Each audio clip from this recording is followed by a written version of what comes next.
श्री जी में ऐसा प्रश्न का उत्तर दिया, कर्म योग किसको कहते हैं, और कोई नहीं बता पाया, इसने बता दिया।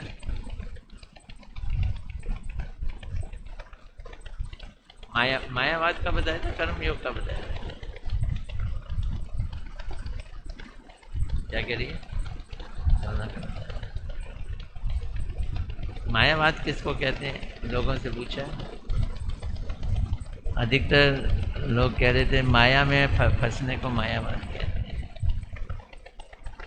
लेकिन वास्तव में मायावाद, इसने एक और लड़की ने भी बोला था ना कि जो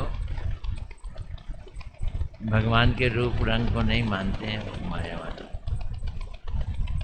वंदे हम श्री गुरु श्री युतपद कमलम श्री गुरु वैष्णवांश्च श्री रूपम साग्र जातम सहगण रघुनाथं विंतं तं सजीवं साद्वैतं सावधूतं परिजन सहितं कृष्ण चैतन्य देवं श्री राधा कृष्ण पदा सहगण ललिता श्री विशाखा अन्वितांश अज्ञानतिम्रन्धस्य ज्ञानञ्जन शलाकया चक्षुरुन्मिलितं येन तस्मै श्रीगुरवे नमो विष्णुपदाय राधिकाय प्रियात्मने श्रीमद्भक्तिवेदान्त नारायण गोस्वामी इति नाम्ने श्रीकृष्ण लीला कथने सुदक्षं मुदारे माधुर्य गुणेश युक्तं परम वरेण्यं पुरुषं नारायणं त्वां शिष्टा नमामि। वाञ्छाकल्पतरुभ्यश्च कृपा सिन्धुभ्येव च पतितानां पावनेभ्यो वैष्णवेभ्यो नमो नमः। नमो महावदन्याय कृष्णप्रेम प्रदायिते कृष्णाय कृष्णचैतन्याय नामने गौरी त्वषे नमः। हे कृष्ण करुणा सिंधु दीनबंधु जगतपते गोपेश गोपिकाकांत राधाकांत नमस्तुते। तप्त कांचन गौरांगी राधे वृंदावनेश्वरी वृषभानुसुतदेवी प्रणमामि हरिप्रिये वृंदाय तुलसीदेवाय प्रियाय केशवस्य च कृष्ण भक्ति प्रतिदेवी सत्यवते नमो नमः। श्री कृष्ण चैतन्य प्रभो नित्यानंद श्री अद्वैत गदाधर शिवसदि गौर भक्त वृंदा हरे कृष्णा कृष्णा कृष्णा हरे हरे हरे राम राम राम हरे हरे कृष्णा कृष्णा कृष्णा हरे हरे हरे राम राम राम। मैं सर्वप्रथम अपने परम आराध्यतम गुरुदेव नित्य लीला विष्णु विष्णुपाद अस्तु श्रीमद् भक्ति वेदांत नारायण गोस्वामी महाराज जी के चरणों में अनंत कोटि दंडवत अर्पित करता हूँ। तत्पश्चात समस्त गुरु परंपरा के चरणों में मेरा हृदय से अनंत कोटि दंडवत प्रणाम। उपस्थित वैष्णव वैष्णवियों के चरणों में बारिश में अनंत कोटि दंडवत प्रणाम। बेके तो नहीं आई हैं?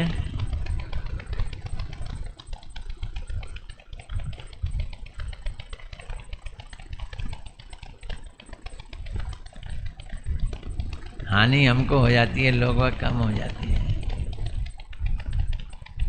चलो, हरे कृष्णा कृष्णा कृष्णा हरे हरे हरे राम राम राम हरे हरे कृष्णा कृष्णा कृष्णा हरे हरे हरे राम राम राम हरे कृष्णा कृष्णा कृष्णा हरे हरे हरे राम राम राम हरे हरे कृष्णा कृष्णा हरे हरे राम राम हरे हरे कृष्णा कृष्णा कृष्णा हरे हरे राम राम हरे कृष्णा कृष्णा कृष्णा हरे हरे राम राम राम। हरे कृष्णा कृष्णा कृष्णा हरे हरे, हरे राम राम राम हरे हरे, हरे कृष्णा कृष्णा कृष्णा हरे हरे, हरे राम राम राम हरे हरे कृष्णा कृष्णा कृष्णा हरे हरे, हरे राम राम राम हरे कृष्णा कृष्णा कृष्णा हरे हरे, हरे राम राम राम।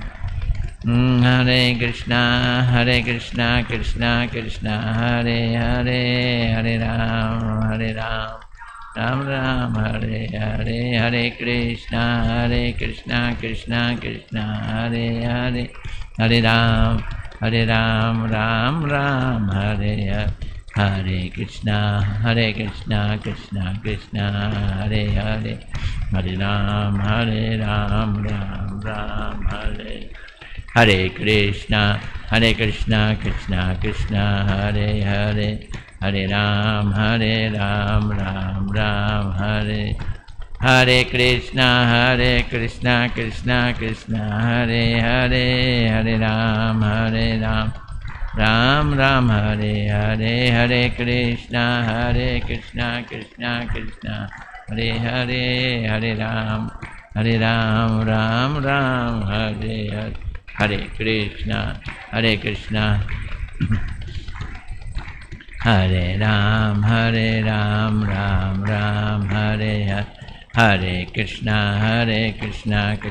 कृष्णा हरे हरे, हरे राम राम राम हरे कृष्णा कृष्णा हरे हरे, हरे राम राम राम हरे हरे, हरे कृष्णा कृष्णा कृष्णा हरे हरे, हरे राम राम राम हरे हरे, हरे कृष्णा कृष्णा कृष्णा हरे हरे, हरे राम राम राम हरे, हरे कृष्णा कृष्णा कृष्णा हरे हरे, हरे राम राम राम हरे हरे, हरे कृष्णा कृष्णा कृष्णा हरे हरे, हरे राम राम राम हरे हरे, हरे कृष्णा कृष्णा कृष्णा हरे हरे, हरे राम राम राम हरे हरे, हरे कृष्णा कृष्णा कृष्णा हरे हरे, हरे राम राम हरे हरे, हरे कृष्णा कृष्णा कृष्णा हरे हरे, हरे राम राम राम हरे, हरे कृष्णा कृष्णा कृष्णा हरे हरे, हरे राम राम राम।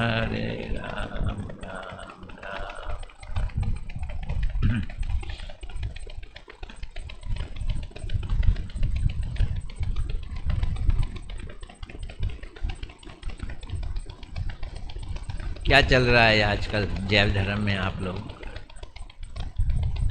याद है कुछ?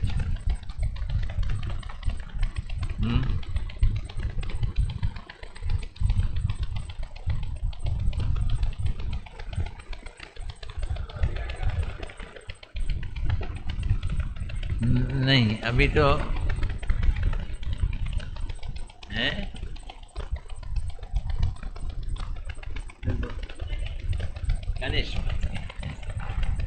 कनिष्ठ भक्तों के बारे में चर्चा चल रही है।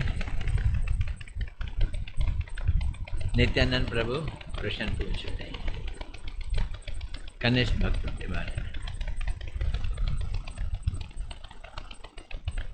इस उद्देश्य से पूछ रहे हैं कि कनिष्ठ भक्त कैसे मध्यम में आता है, हाउ डज ही प्रोग्रेस, उसकी प्रोग्रेस कैसे होती है।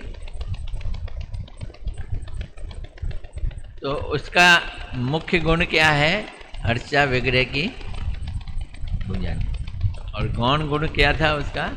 श्रवण कीर्तन गौण, सेकेंडरी था, उसको वो सेकेंडरी मान के रखते हैं। लेकिन जब साधु संग बार बार मिलेगा, इस चीज को यहाँ बताया गया है कि शुरू में साधु संग मिलता है पिछले जन्मों की सुकृति के कारण। उस सुकृति से जो साधु संग मिलता है, उस साधु संग का नाम रखा था देव योग्य साधु संग।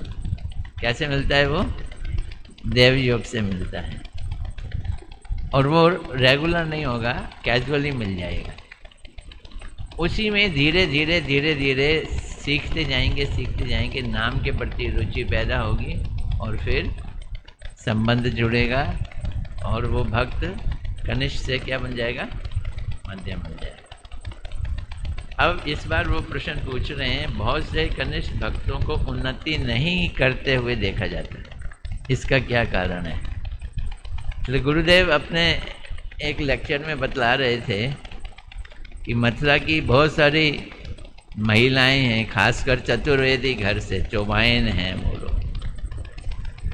मैं पिछले 30 साल से उनको जानता हूँ।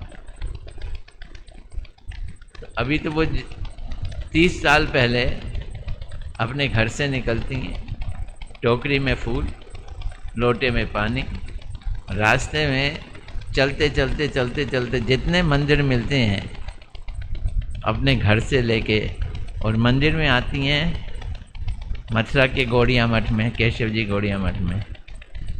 हर जगह थोड़ा पानी और फूल, पानी और फूल, पानी और फूल हर जगह देती जाती हैं। वो बोलते हैं कि पिछले 30 साल से उनका यही रूटीन है, और वो इससे आगे नहीं बढ़ी। उनकी स्थिति जो कनिष्ठ भक्त में भी नहीं आती है। क्यों कनिष्ठ में नहीं आती है? कि कनिष्ठ भक्त जो है वो एक ही की भक्ति कर रहा है। किसकी? वो कृष्ण की भक्ति कर रहा है। और वो लोग खिचड़ी पका रही हैं। जो खिचड़ी पकाता है वो आगे बढ़ता नहीं है, बड़ा मुश्किल काम है। खिचड़ी पकाने का मतलब समझ रहे हैं? खाली दाल नहीं, काली चावल नहीं, दोनों को मिला दो तो क्या बन गई? खिचड़ी बन गई। कई सारी चीज़ें एक साथ जिसमें हों।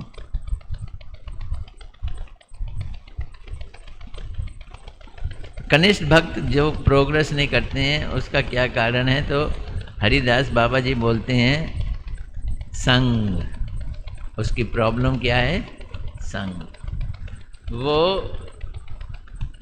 अपने हिसाब से अर्चा वगैरह की पूजा भी कर रहा है, लेकिन साथ में द्वेषी लोगों का संग कर रहा है। संग अगर उत्तम भक्तों का करे तो एक ही मिनट में काम हो जाए, मध्यम अधिकारी का करे बड़ी जल्दी काम हो जाए, और नहीं तो बालिश लोगों का भी संग करेगा तो भी कोई दिक्कत इतनी नहीं आएगी। लेकिन प्रॉब्लम कब आ जाती है? जब द्वेषी लोगों का संग करता है। विषयी और द्वेषियों के संग करने से भक्ति में बढ़ने में रुकावट आ जाती है। द्वेषी संग प्रबल रहने से कनिष्ठ अधिकार कर्म से क्षीण हो जाता है। अधिक की तो बात छोड़ो, रहा सहा भी खत्म हो जाएगा, क्षीण हो जाएगा, और उसके स्थान पर ज्ञान और कर्म अधिकार प्रबल हो जाता है। द्वेषियों के संग में रहने से कर्म अधिकार, तो गीता के पहले 6 अध्याय में कर्म की बात की है, और उसको क्या बोला गया है? कर्म योग कहा गया है। तो ये कर्म योग भी बहुत ऊंची चीज है। कर्म अधिकार क्या है समझना जरा।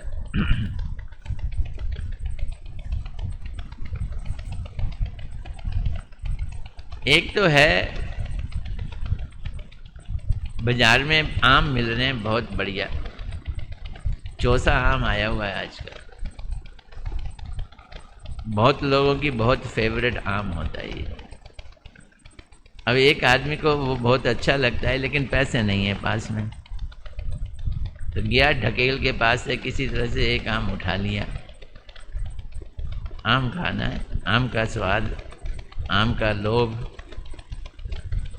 ढकेल वाले को पता चल गया, वो पिटाई कर दी उसने। तो इसको खरीदो फरोख्त नहीं कहते हैं। उर्दू में एक शब्द है खरीदो फरोख्त, यानी कि पैसा दिया और खरीद लिया। ये खरीदो फरोख्त नहीं है, ये क्या चीज़ है? चोरी है। इसका परिणाम क्या है? पिटाई। जो चोरी करेगा उसको पिटाई मिलेगी। एक है कि मेहनत की, मेहनत करके कमाया, 20-25 रुपए भी कमाए, और दिया तो एक आम मिल गया, आम खा लिया। तो ये जो है ये लीगल एक्ट है। तो जो शास्त्र के अनुसार कार्य किया जाए पर संसार के भोग की चीजें आम पाने के लिए किया जाए, वो कर्म है। वो क्या है? कर्म है। और अगर संसार के भोग पाने के लिए काम किया जाए लेकिन शास्त्र के अनुसार ना किया जाए, उसे क्या कहते हैं? विकर्म। देखा, ऐसा उत्तर होना चाहिए। उसे क्या कहते हैं? विकर्म।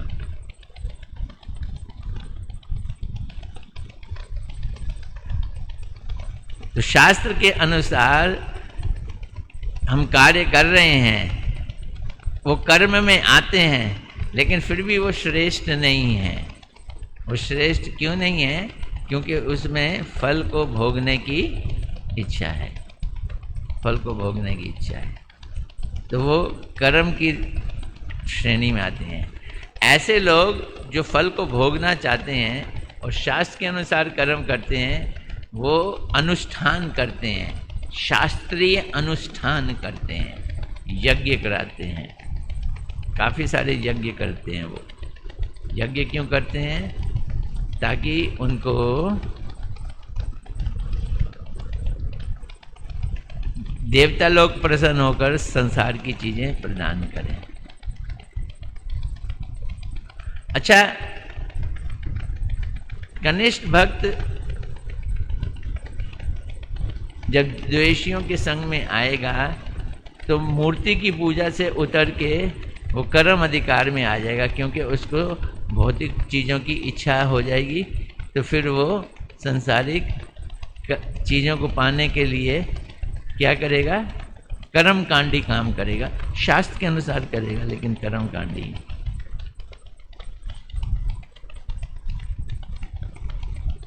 लेकिन अगर निष्काम होकर कर्म किया जाए, गीता में भगवान कहते हैं अगर कर्म का उद्देश्य ये रखा जाए कि मुझे भगवान की प्राप्ति करनी है, या कर्म का उद्देश्य ये रखा जाए कि मुझे संसार के चक्र से निकलना है,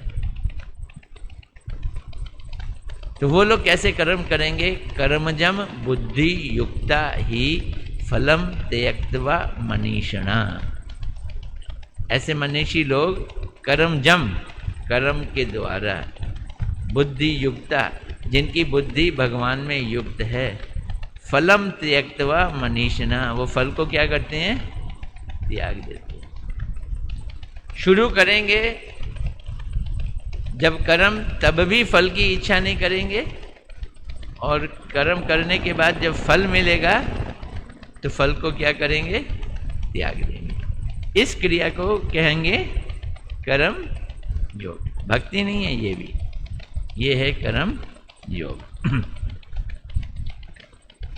तो द्वेषी संग प्रबल होने रहने से कनिष्ठ अधिकार कर्म से क्षीण हो जाता है, और उसके स्थान पर ज्ञान और कर्म अधिकार प्रबल हो जाता है।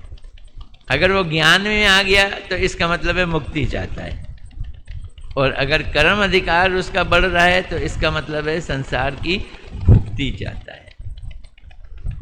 तो कर्म अधिकार और ज्ञान अधिकार वाले पेंडुलम की तरह घूमते हैं, एक तरफ भोग और एक तरफ मुक्ति।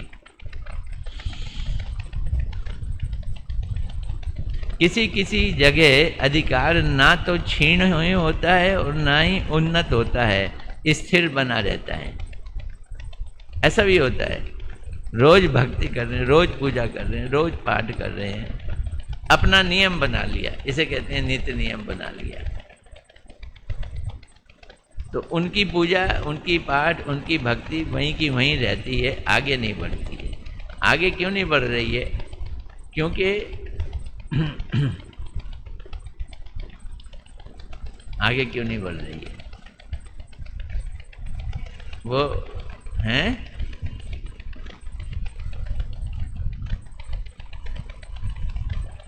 उसका एक उदाहरण है, हमारे गुरुदेव देते थे और हमने भी सुना। एक बारात जा रही थी नाव में बैठ के शादी के लिए। रात को वो लोग बैठ गए नाव में। नाव क्या थी, पूरा का पूरा एक जैसे कोई बढ़िया सा कमरा है। वो 50-60 बाराती उसमें बैठ गए और बैठकर खूब गाना बजाना कर रहे हैं। तो जो नाव चलाते हैं वो कहते हैं, भाऊ जी रात भर हमने खेना है, ऐसे नहीं कर सकेंगे, हमको तो कुछ पीने के लिए चाहिए। तो उन्हें क्या, अच्छा तो जाओ लेके आओ। तो लेके आए, दारू लाए, खूब पी ली और पी रहे हैं और वो भी हल्ला मचा रहे हैं और नाव चला रहे हैं और ये भी हल्ला मचा रहे हैं, रात भर खा रहे हैं। 6 घंटे के बाद उनको पहुंचना था, कहाँ पे, दूसरे गांव, शादी वाली जगह पे। तो वहाँ पे 6 घंटे के बाद देखा कि आ गया गांव, तो पता चला वहीं के वहीं खड़े थे। क्यों? क्योंकि दारू पीने के कारण उन नाव खेने वालों ने खूंटा निकाला ही नहीं, रस्सी एंकर से खोली नहीं। अब रस्सी नहीं खोली, रस्सी से नाव बंधी हुई है और वो नाव खूब खेल रहे हैं और हिल भी रही है नाव और ऐसा चल रहा है, चल रही है, लेकिन वो वहीं की वहीं खड़ी रह गई। तो ऐसी हमारी हालत है, भक्ति की नाव तो चला रहे हैं लेकिन संसार से खूंटा खोला नहीं, संसार की आसक्तियों से खूंटा बंधा हुआ है। तो वो लोग जो हैं वो घट भी नहीं रहे और बढ़ भी नहीं रहे।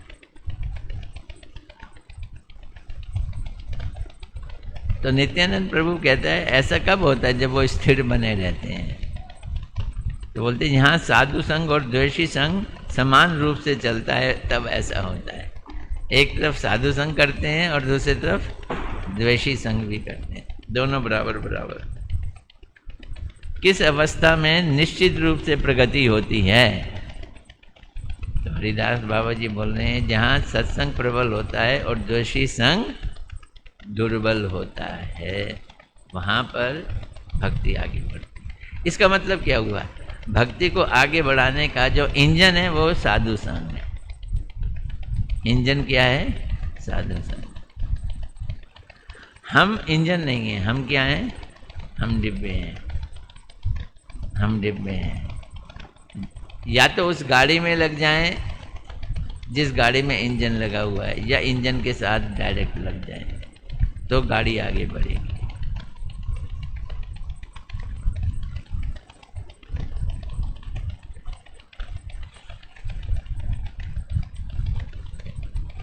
नित्यानंद दास कनिष्ठ अधिकारियों के लिए धड़ाधड़ प्रश्न पूछते जा रहे हैं और सोच रहे हैं मैं इस चीज को अच्छी तरह से कंफर्म कर लूं कि मैं अब उनमें नहीं हूं, मैं कनिष्ठ अधिकार में नहीं हूं, तो कंफर्म कर रहे हैं। तो कनिष्ठ अधिकारियों में पाप पुण्य की प्रवृत्ति कैसी होती है? अब देखा, एक चीज को अच्छी तरह से यहाँ समझना है। हम लोग पाप और पुण्य का चिंतन करते हैं। पाप का इसलिए चिंतन करते हैं ताकि हमें कष्ट न मिले, इसलिए हम पापों से अपने को बचाने की कोशिश करते हैं। और पुण्य का चिंतन करते हैं ताकि हमें सुख मिले, स्वर्ग मिले, इसलिए हम क्या करेंगे? पुण्य करेंगे। तो हरिदास ठाकुर जी कहते हैं, हरिदास ठाकुर जी नहीं, बाबा जी कहते हैं, प्रथम अवस्था में कर्मियों और ज्ञानियों की तरह पीछे जैसे जैसे उनकी भक्ति प्रवृत्ति निर्मल होती जाती है, अब सुनना इस चीज को, उनकी पाप और पुण्य की तरफ प्रवृत्ति ढीली हो जाती है, वो इसकी ज़्यादा चिंतन नहीं करते। क्यों नहीं करते? क्योंकि भगवान की भक्ति करना ना तो पाप में आती है ना पुण्य में आती है। जो भगवान की भक्ति करेगा उसका पुण्य की तरफ से भी ध्यान चला जाएगा और पाप की तरफ से भी ध्यान चला जाएगा। जैसे एक बात समझना अच्छी तरह से, एक बच्चे ने एग्ज़ाम दिया, उसके बड़े अच्छे नंबर आ गए, 99% आ गए। अब वो कहता है कि मैं अच्छी यूनिवर्सिटी में जाना चाहता हूँ ताकि मेरा पैकेज बहुत बढ़िया हो। तो दुनिया के लोग पढ़ाई कर रहे हैं ताकि क्या हो? पैकेज। उनका कंसंट्रेशन कहाँ है? पैकेज पे।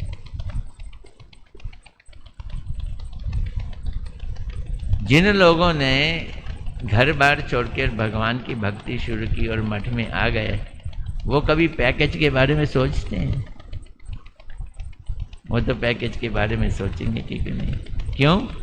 पैकेज की सोच तभी तक है जब तक अभी हम पूर्ण रूप से भगवान की भक्ति में नहीं आए।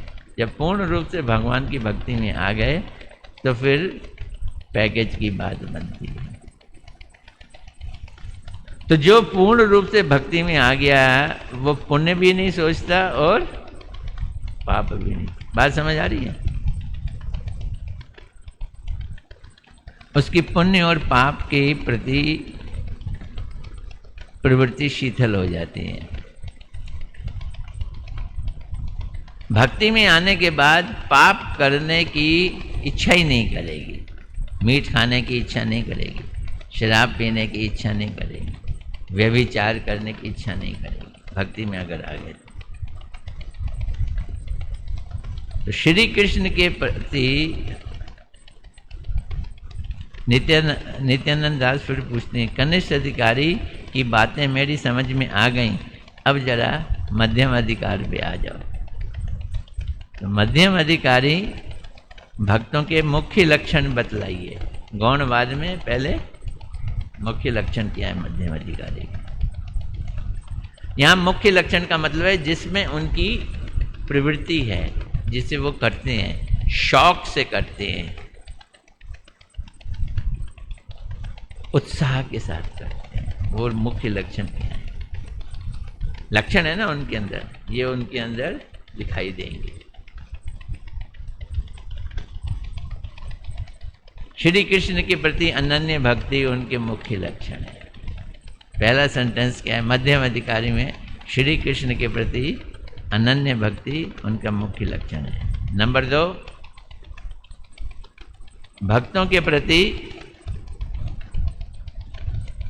अपनेपन का भाव, ये उनका दूसरा लक्षण है। नंबर 1 कृष्ण के प्रति अनन्य भक्ति।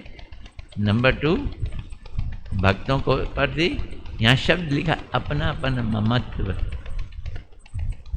भक्त मेरे हैं, अपनेपन का भाव, उनके प्रति प्रगाढ़ ममत्व, उनके प्रति पूज्य और तीर्थ बुद्धि रखते हैं और मित्रता रखते, ये उनके लक्षण है। कौन से लक्षण है?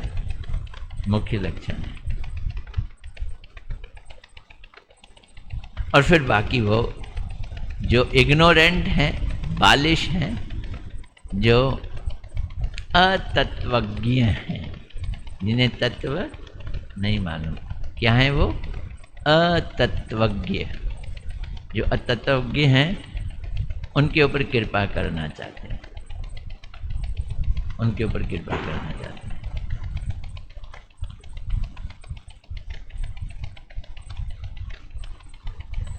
और जो द्वेषी हैं उन पे कृपा की उनको कोई चाहत नहीं है।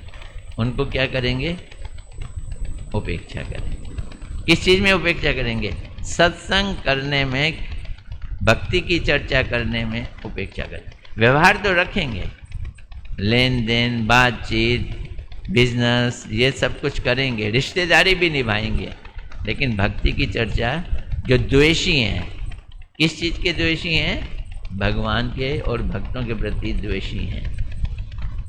मैंने देखा है कि ये भी एक नेचर है। नेचर क्या है कि हम अपने को श्रेष्ठ बनाने के लिए दूसरे से द्वेष करते हैं। ये वो नेचर है जिसमें अपनी लाइन को बड़ा करने के लिए दूसरे की लाइन को छोटा किया जाता है। ये नेचर होती है। द्वेष की भाव इतनी बढ़ जाती है कि हम ये भी नहीं पसंद कर पाते भगवान हमसे बड़े कैसे हैं, अब वो भगवान की लाइन को भी छोटा करना चाहते हैं। एक कोई भगवान है,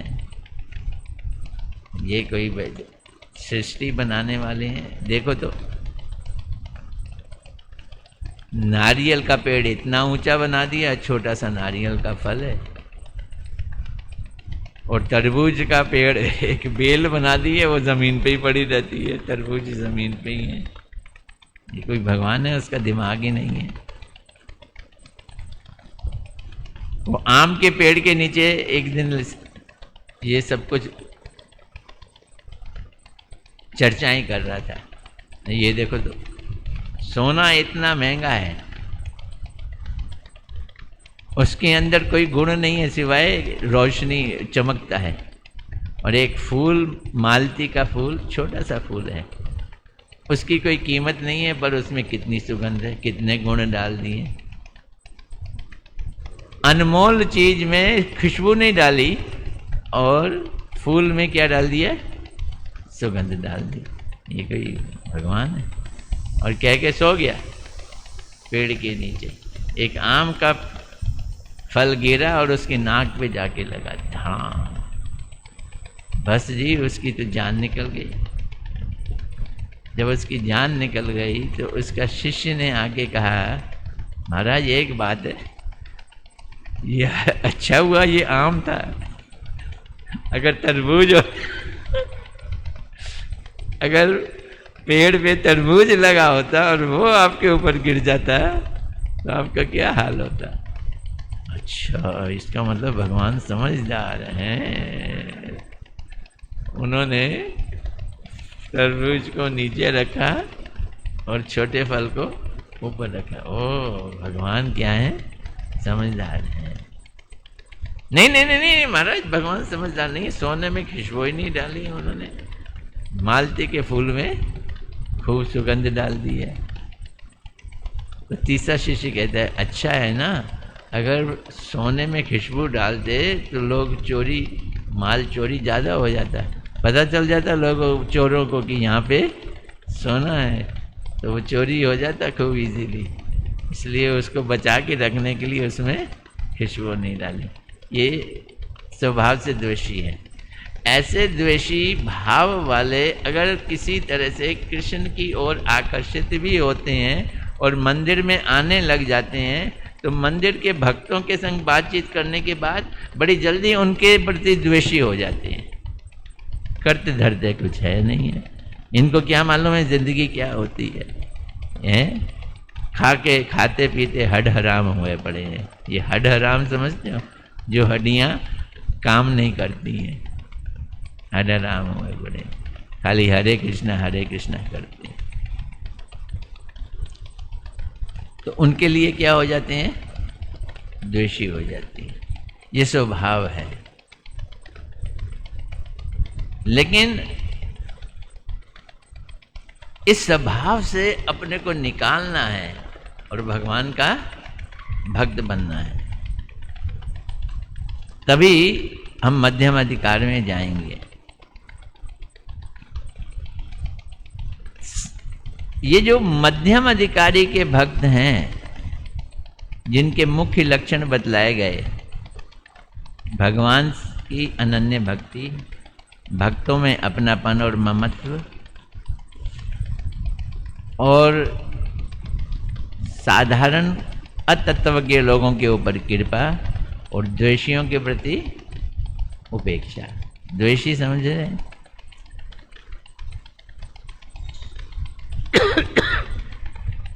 द्वेषियों की संख्या कम नहीं है, बहुत सारी होती है। इसलिए उपेक्षा करनी बहुत जरूरी हो जाती है। साधारणतः भक्ति रूप साधन में संबंध ज्ञान का बड़ा महत्व होता है। क्या? संबंध ज्ञान। तो संबंध ज्ञान के साथ साधन भक्ति रूप जो किया जाता है उस साधन को शास्त्रों में अभिधेय कहते हैं। क्या कहते हैं? अभिधेय। साधन करो और भक्ति अभी लो, अभिधेय, अभिधेय कहते हैं। और अभिधेय द्वारा कृष्ण प्रेम रूपी, कृष्ण नहीं, कृष्ण के प्रेम रूपी का गोल प्राप्त होता है, जिसे प्रयोजन कहते हैं। कृष्ण प्रेम रूपी क्या मिला? प्रयोजन। फिर बोलो। प्र में आ की मात्रा तो नहीं है। प्रयोजन, प्रयोजन नहीं। मुझे उल्टा लग रहा है। अच्छा, प्रयोजन।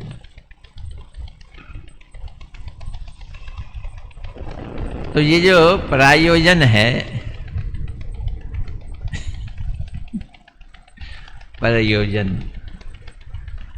तो ये प्रयोजन जो है, क्योंकि आधा रहा है प के नीचे, ये जो प्रयोजन है वो कृष्ण नहीं है। क्या है? कृष्ण का प्रेम है। अभिधेय भक्ति और प्रयोजन क्या है? कृष्ण का प्रेम। ये मध्यम अधिकारियों का है मुख्य लक्षण।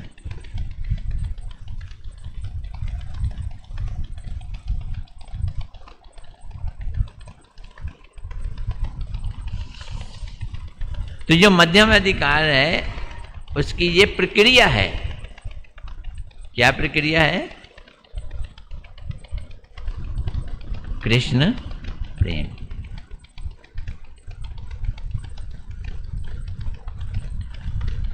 साधारणतः इस अवस्था में निरपराध रूप से सत्संग में हरि नाम कीर्तन आदि परिलक्षित होता है। तो ये मध्यम अधिकार के मुख्य लक्षण में एक बात इम्पॉर्टेंट है कि वो लोग अपराध नहीं करते। तो निरपराध होकर सत्संग करते हैं, हरि नाम कीर्तन करते हैं। नित्यानंद दास पूछ रहे हैं, अच्छा चलो गौण लक्षण बताओ। अभी क्या बताए? मुख्य लक्षण। अब क्या बताओ? गौण लक्षण बताओ। हरिदास बाबा जी बोलते हैं जिंदगी का जीना उनका गौण लक्षण है, जीवन यात्रा उनका गौण लक्षण है। मतलब क्या? कि हम लोग इस समय मुख्य लक्षण है जिंदगी जीना, जीवन हमारा ऊंचा होना चाहिए। ये हमारा क्या है लक्षण? मुख्य लक्षण है। We are more towards the standard of our life. हमारी ज़िंदगी का स्टैंडर्ड ऊंचा होना चाहिए। मकान लेंगे तो कहाँ लेंगे? जो अच्छी बस्ती होगी। पैसा नहीं है तो सस्ती बस्ती में जाना पड़ जाता है, लेकिन चाहेंगे क्या? महंगी बस्ती में हो, अच्छा स्टैंडर्ड हो, बढ़िया कपड़े हों, बच्चे पढ़ाई कहाँ करें? अच्छे स्कूल में करें। यानी ज़िंदगी को जीना एक बहुत बड़ा अहम मकसद होता है आम आदमियों का। लेकिन जब मध्यम अधिकार में आ जाते हैं तो जैसे धक्का पेल जीवन चल रहा है वैसे ही चल रहा है। उसको वो जिंदगी में प्राइमरी नहीं लेते। क्या लेते हैं? सेकेंडरी। तो मुख्य लक्षण और गौण लक्षण का मतलब है प्राइमरी लक्षण और सेकेंडरी लक्षण। तो प्राइमरी लक्षण क्या है? प्राइमरी लक्षण है कि वो अनन्य कृष्ण भक्ति करते हैं, कि वो वैष्णव के प्रति अपनापन रखते हैं, ममत्व रखते हैं। कृपा भी देते हैं इग्नोरेंट को, द्वेषियों को उपेक्षा करते हैं, ये उनके मुख्य लक्षण है। लेकिन जिंदगी को जीना उनका क्या है, कौन सा लक्षण है, गौण लक्षण है। मैं यहाँ इस चीज को बार बार इंसिस्ट इसलिए कर रहा हूं, to live is not there primary, क्या हुआ,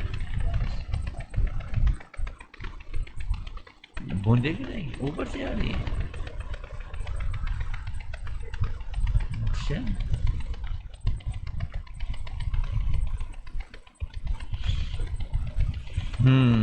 पानी भी कमाल की चीज है, कहाँ कहाँ से घूम फिर के अंदर घुस जाता।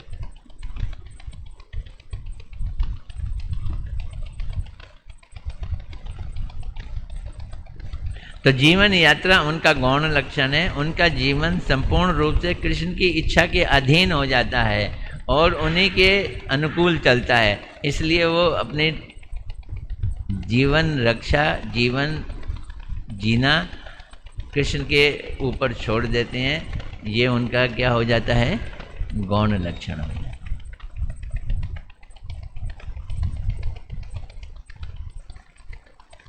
अपराध करते हैं क्या वो, अभी उन्होंने क्वेश्चन पूछा, अपराध करते हैं।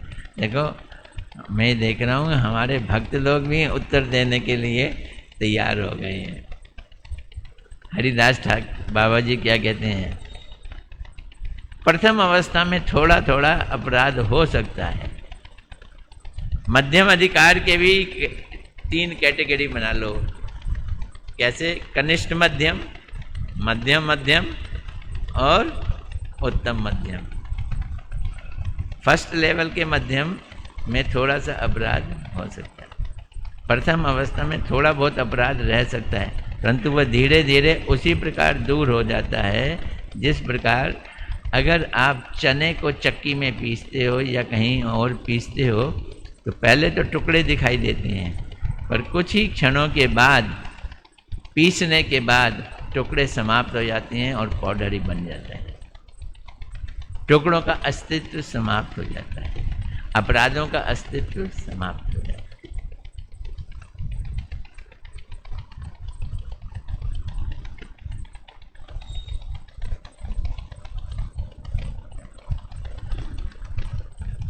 तो भक्ति के लिए कहा है कृष्ण अनुशीलनम भक्तिर उत्तमा, कृष्ण का अनुशीलन भक्ति उत्तमा। लेकिन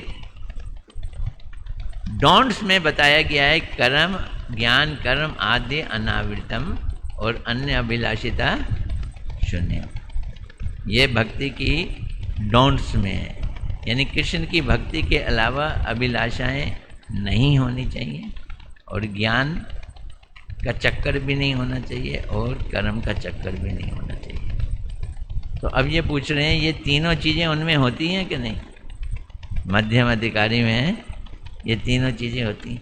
वो अपने को टटोल रहे हैं, मैं कहाँ है, कितने पानी में हो पहचान जाइए। तो हरिदास बाबा जी कहते हैं प्रथम अवस्था में कुछ कुछ इन चीज़ों का आभास रहता है, थोड़ी सी अन्य अभिलाषिता भी रह गई, थोड़ा सा ज्ञान कर्म भी रह गया। देखो एक ज्ञान को अगर ये परिभाषा दी जाए मुक्ति की कामना के लिए वैराग्य ज्ञान है। ज्ञान मीन्स मुक्ति की प्राप्ति के लिए क्या किया जाए, साधन किया जाए, मुक्ति की प्राप्ति का साधन। तो हमारे ऊपर एक बहुत बड़ा लोन आ गया, तो हम उस लोन को चुकाना चाहते हैं कि नहीं। तो इसका मतलब मुक्ति से मुक्ति चाहते हैं। किससे मुक्ति चाहते हैं, लोन से मुक्ति चाहते हैं। मुक्ति की कामना होगी ना। हमारे ऊपर बीमारी आ गई तो बीमारी हम दूर करना चाहते हैं कि नहीं, दूर करना चाहते हैं।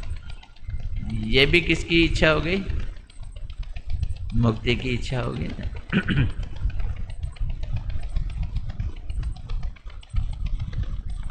लेकिन ये संसारिक चीजों को जीवन में साथ साथ चलेंगी, ऐसे कष्ट आएंगे तो हम इससे दूर होना चाहेंगे। लेकिन मरने के बाद हम भगवान में लीन हो जाएं, ये नहीं चाहेंगे, ये वाली इच्छा नहीं रहेगी, ये मुक्ति नहीं चाहेंगे। लेकिन इसमें भी कई लोग बड़े पक्के होते हैं, भगवान की भक्ति में इतने लीन हो जाते हैं, कर्जे की भी चिंता नहीं, बीमारी की भी चिंता नहीं। कुछ लोग तो दवाइयाँ भी नहीं खाते हैं, अरे भगवान ठीक करें। अच्छे होते हैं कितना। तो हरिदास बाबा जी कह रहे हैं, यूं तो उनमें जीने या मरने अथवा मुक्त होने की कोई भी इच्छा नहीं होती, फिर भी केवल भजन। अच्छा, उसमें प्रश्न ये है, जीना चाहते हैं या मरना चाहते हैं? मध्यम अधिकारी की क्या इच्छा है कि जल्दी मौत आ जाए या और लंबा जीऊं मैं? अगर लंबा जीऊं तो ये इच्छा हो गई, और जल्दी मर जाऊं तो ये भी इच्छा हो गई है।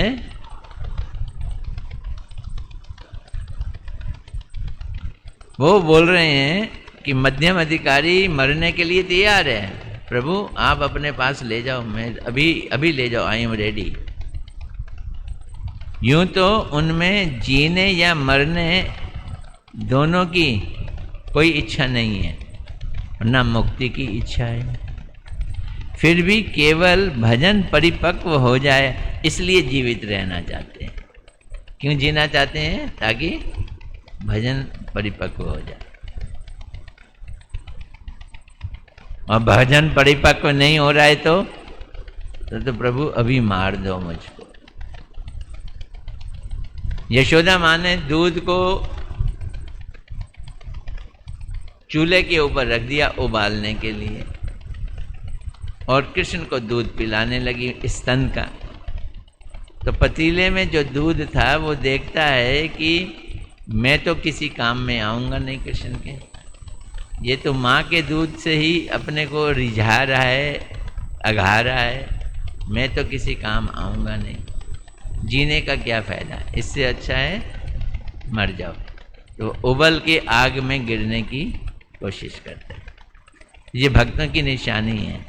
अगर उन्हें लगे कि ज़िंदगी में अभी भक्ति तो हो नहीं रही है तो मर जाओ तो अच्छा, फिर अगले जीवन में करेंगे। ऐसे ही गजराज हाथी को मगरमच्छ ने पकड़ा। पहले तो वो अपने को जिंदा रखने के लिए भगवान को याद कर रहा था, लेकिन जब भगवान आ गए तो बोलते हैं मैं बेवकूफ़ था, मर जाता तो अच्छा था, इस स्थूल शरीर में रहकर मेरा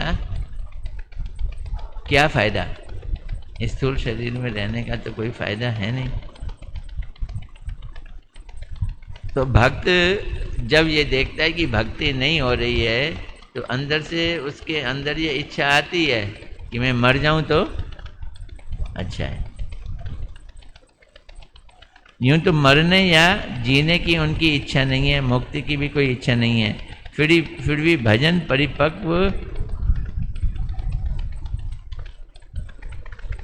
अरे भाई अभी कथा चल रही है, थोड़ी देर के लिए धीरे बोलो।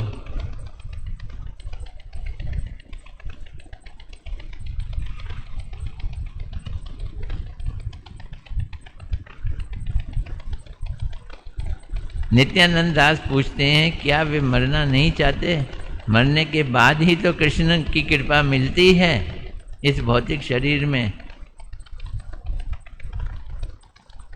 और अभी शरीर में तो हमें कृपा मिलेगी नहीं, तो मरना अच्छा। कौन पूछ रहे हैं? नित्यानंद। हरिदास बाबा महाराज कहते हैं, बाबा जी कहते हैं उनके इस मामले में कोई स्वतंत्र इच्छा नहीं है, भगवान जैसा चाहें वैसा करें, उनकी इसमें कोई स्वतंत्र इच्छा नहीं है। उनकी सारी इच्छाएं कृष्ण की इच्छाओं के अधीन होती हैं। वे ऐसा मानते हैं कि प्रत्येक घटना कृष्ण की इच्छा से ही होती है, जब उनकी जैसी इच्छा होगी तो वैसे ही घटनाएं हो जाएंगी। अगर वो मारना चाहेंगे तो मार देंगे, जीना चाहेंगे जी जाएंगे। कौन है ये लोग?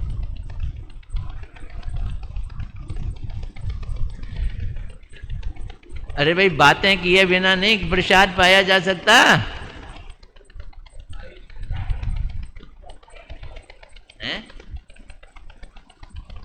कौन है ये?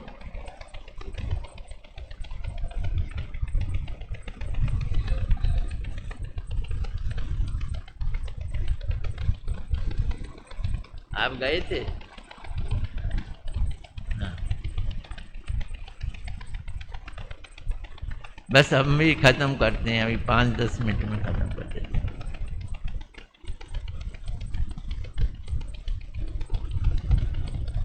नित्यानंद दास का अगला प्रश्न।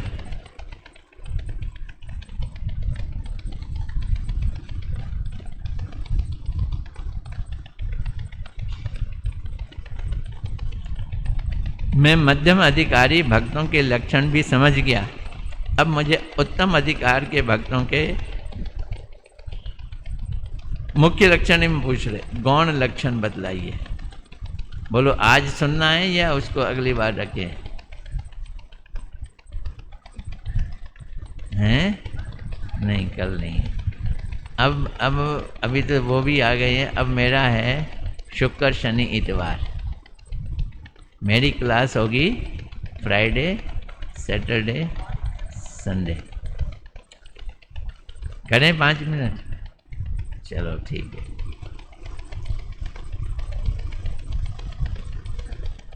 उनको शांत कर दिया, वो गए थे ना। असल में इस समय प्रसाद शुरू हो जाता है, तो ब्रह्मचारी लोग बेचारे बैठ भी नहीं पाते हैं, प्रसाद खाते हैं। नित्यानंद बाब, अब मध्यम अधिकारी भक्तों के लक्षण मैं समझ गया, उत्तम अधिकारी भक्तों के गौण लक्षण बतलाइए। मुख्य लक्षण नहीं पूछ रहे, कौन से लक्षण पहले पूछ रहे हैं? गौण। गौण लक्षण का क्या मतलब है? जो जिंदगी में हम सेकेंडरी रखते हैं वो हो गया गौण लक्षण। जो जिंदगी में प्राइमरी रखते हैं वो मुख्य लक्षण।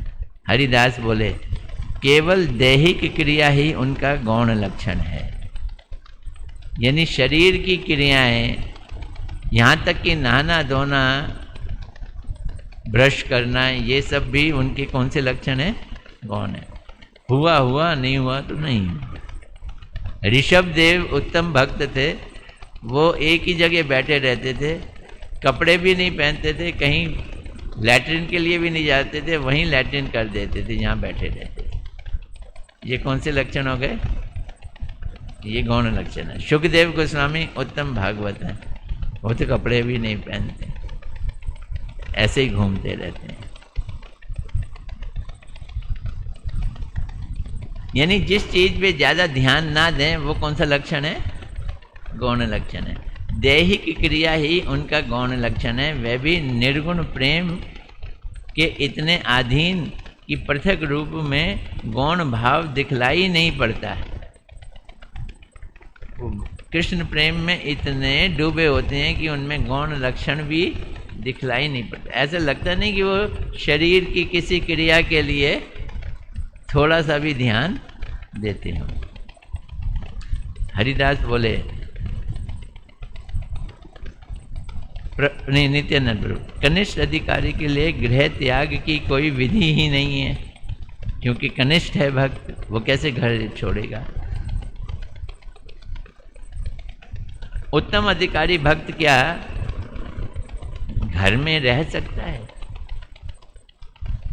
अब मध्यम अधिकारी तो दोनों ही हो सकता है, गृहस्थ भी हो सकता है और गृह त्यागी भी हो सकता है। ये हमने कल किया था, याद है? कल किया था, कल मैं यहीं से शुरू कर दिया था, फिर मुझे ये ध्यान आया कि पिछली चीज़ें तो रह गई हैं। तब हरिदास बाबा जी बोलते हैं, भक्ति के तारतम्य से अधिकार की निर्णय की कसौटी होती है। ये नहीं देखना है गृहस्थ है या सन्यासी है, भक्ति कितनी है। बैंक बैलेंस देखा जाता है, उसके कपड़े नहीं देखे जाते हैं क्या है। समझ आ रही है? बैंक बैलेंस देखा जाता है। गृहस्थ या सन्यासी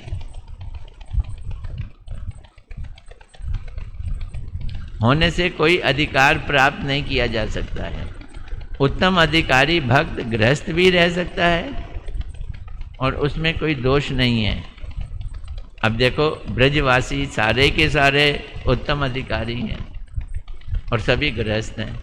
महाप्रभु जी के अनेक भक्त भी वो उत्तम अधिकारी थे, जैसे राय रामानंद, और वो क्या थे?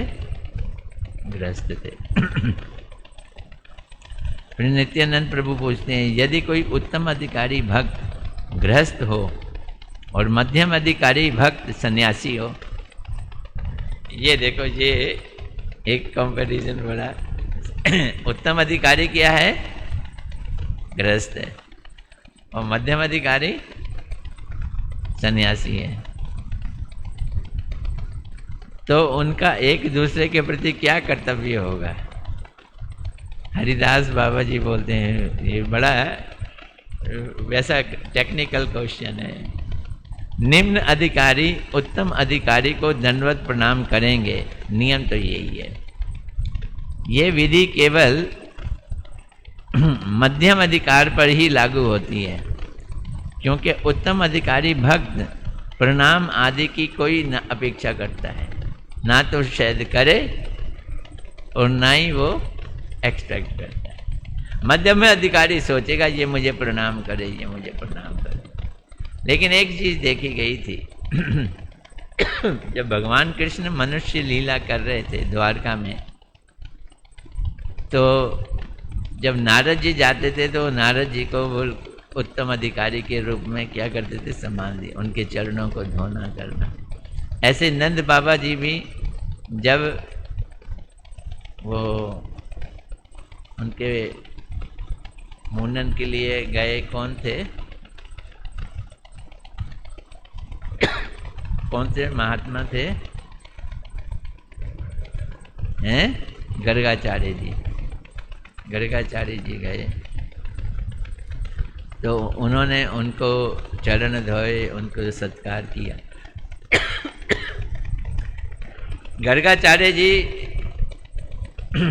उत्तम अधिकार के करीब हैं, लेकिन नंद बाबा यशोदा जी के कहीं पाम पास को भी नहीं है, जिनके कृष्ण क्या हैं? बेटे हैं। लेकिन इस समय वो क्योंकि सन्यासी हैं और ये गृहस्थ हैं, तो गृहस्थ के रूप में सन्यासी की वो क्या कर रहे हैं? सम्मान कर रहे हैं। निम्न अधिकारी उत्तम अधिकारी को दंडवत प्रणाम करेंगे, नियम तो ये है। ये विधि केवल मध्यम अधिकार में लागू होती है, क्योंकि उत्तम अधिकारी भक्त प्रणाम आदि की अपेक्षा नहीं रखते। वे सब भूतों में भगवत भाव का ही दर्शन करते हैं। आज इतना ही रखेंगे, अभी और हैं उत्तम अधिकारी के बहुत सारे प्रश्न हैं। तो याद रखना कि हम उत्तम अधिकार पे छोड़ के जा रहे हैं और इसके ही प्रश्नों को आगे रखेंगे, क्या क्या प्रश्न है, और फिर मेरे ख्याल है ये चैप्टर समाप्त हो सकता है। अभी टाइम है, हाँ, ज़्यादा लंबा नहीं है, नहीं है, अभी है। हो सकता है अगली बार ये वाला चैप्टर समाप्त हो जाए, ज़्यादा नहीं है। गौर प्रेमानंदे हरि हरि बोल।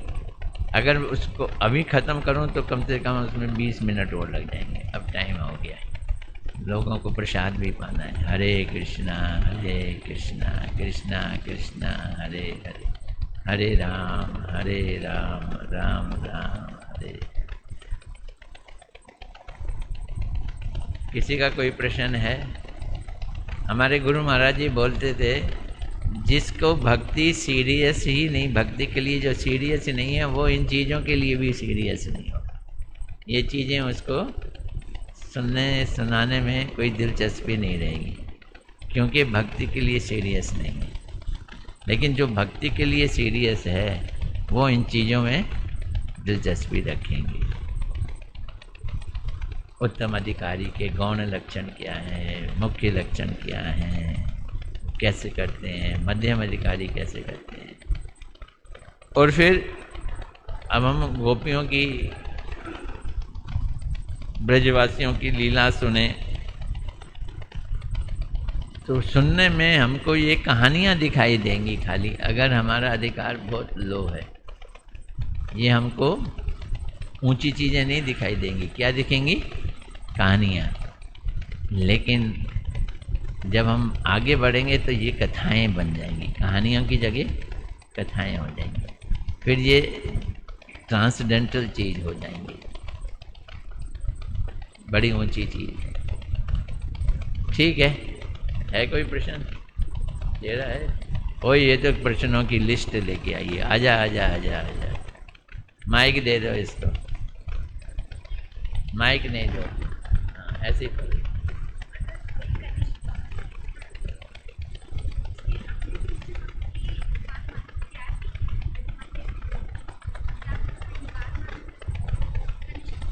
अहंकार तो है ही।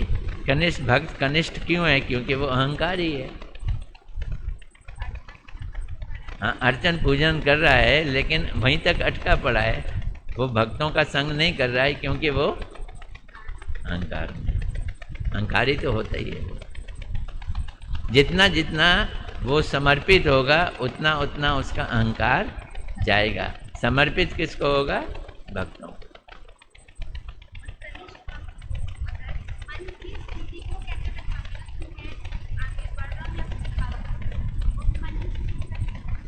कनिष्ठ कब भक्त कभी अपनी मन की स्थिति को पहचानने की कोशिश ही नहीं करता, वो तो समझता है वो बहुत बड़ा भक्त। कनिष्ठ का ये दोष है। हाँ, तब पता चलेगा कि मैं कितना लल्लू प्रसाद था।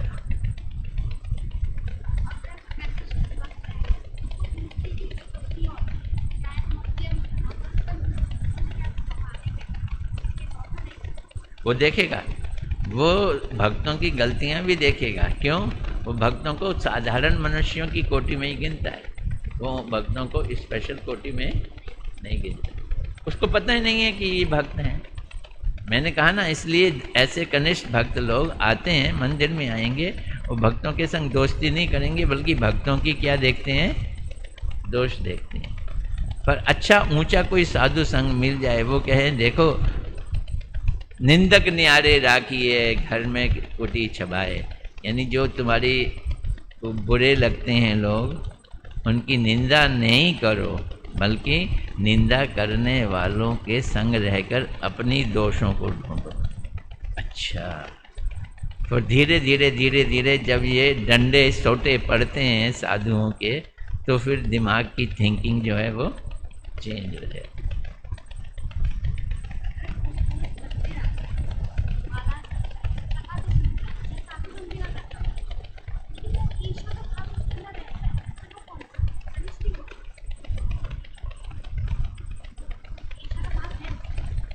हाँ, अभी कनिष्ठ ही है वो। देखो उसमें भी देखना होगा, कनिष्ठ से भी गया गुजरा है। अगर ईर्ष्या है तो द्वेषियों में आ जाता है वो। हाँ, तो अगर ईर्ष्या बहुत ज़्यादा है तो वो साधु संघ का लाभ नहीं उठा सकता, और वो कनिष्ठ से भी नीचे आएगा।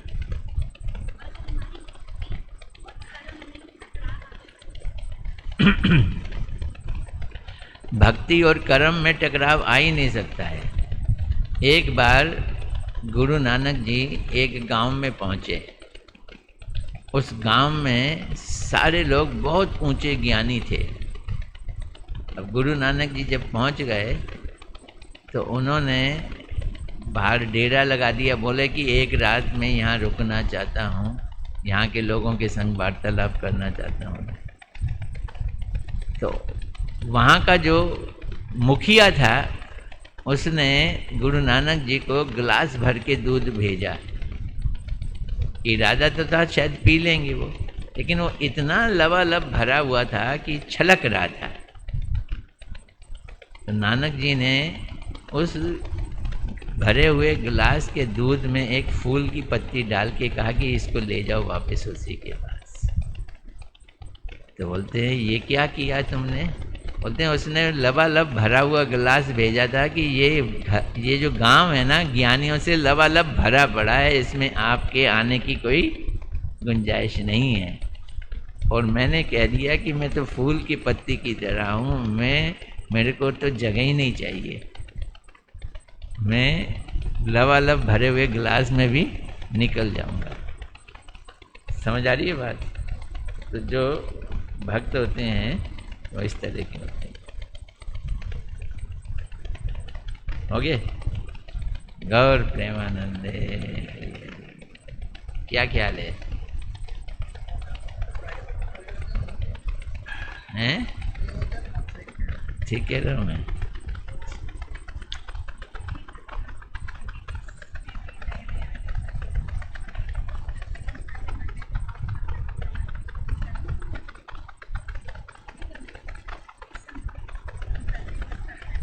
भक्ति नाम की चीज में पुण्य पाप होता ही नहीं है, लेकिन अनन्यता होती है। अनन्यता मतलब अन्य का नहीं करना। अनन्य मैंने दूसरा नहीं करना। तो अगर करते हो तो भक्ति आपकी स्ट्रांग नहीं होगी, नुकसान कोई नहीं होगा। हाँ, तो जो चीज आप स्ट्रांग करना चाहते हो उसको वीक क्यों कर रहे हो?